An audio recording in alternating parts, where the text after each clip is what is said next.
Hi guys, it's Claudia. Welcome back to my channel. This is my favorite month because of the iPhone 15 Pro Max release. For the first time, I think, I did go into the store to collect it from my reservation, and I did see a few people turning up to the Apple store trying to buy the phone without having a reservation, but unfortunately they were getting turned down because in the UK, I think it's very unlikely to buy the phone on release date without having a reservation. Not sure about other countries. Whilst I was in the store, I also saw all the other colors, and I must say they look so much better in real life. Like, all of them just look a lot nicer.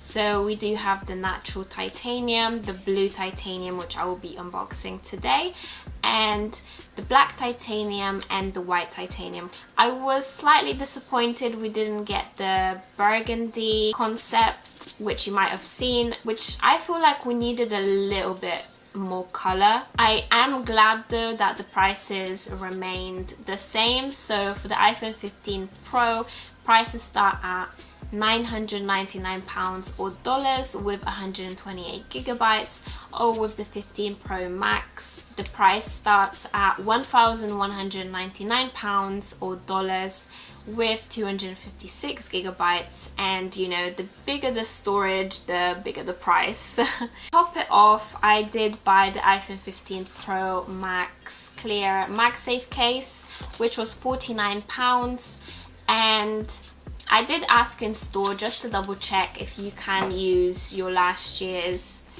phone case, but you can't because of the different measurements and size. I am also upgrading from the 14 Pro, which will be a big difference for me, I think, due to different size between them, but I think I covered everything, so let's just get cracking on with the unboxing.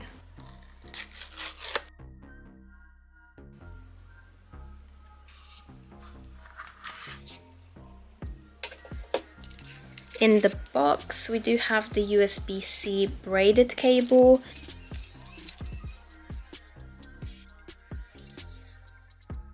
As always, we have the information pack with the SIM ejector tool, and we still get these here, but in some countries like the US, you won't get that anymore because it's eSIM only. The screen is 6.7 inches and with 2000 nits peak brightness.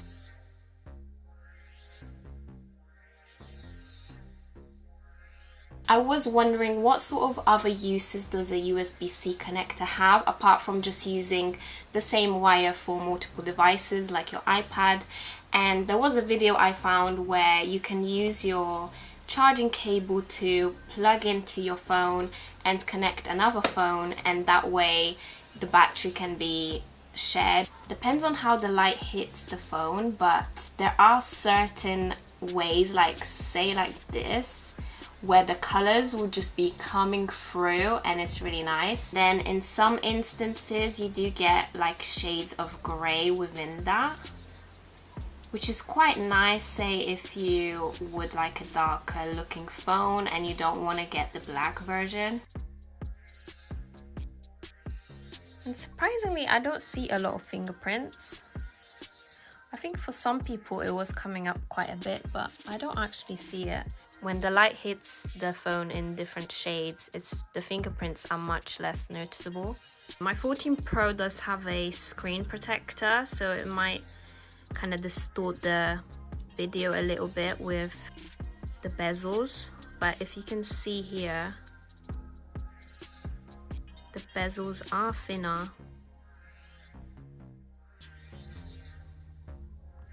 The edges are more curved.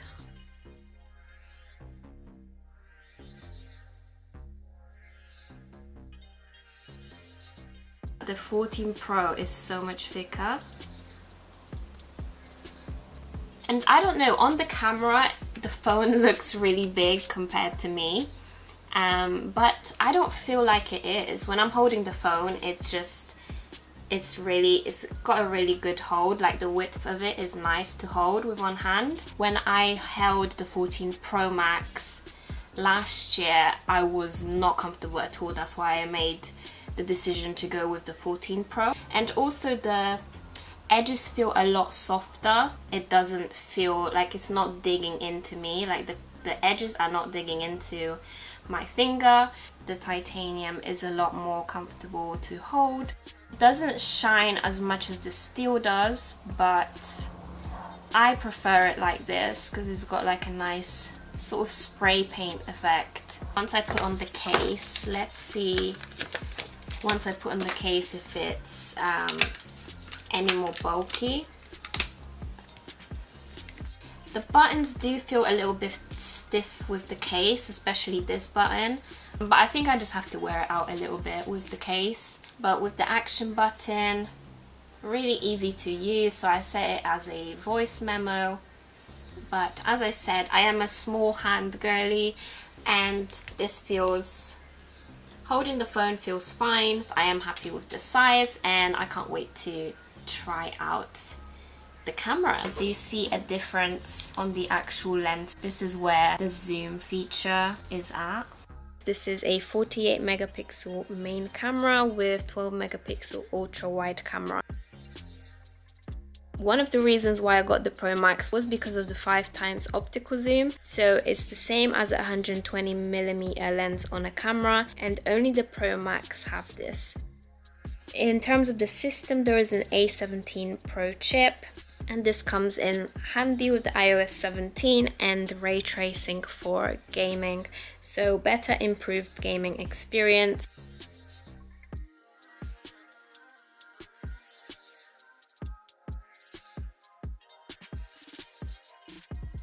And just to add a few of my final thoughts, I am happy with this actual color. It made me think if I should change it to the natural titanium, but I think I will because of my Apple Watch Ultra, and I just want that to match together.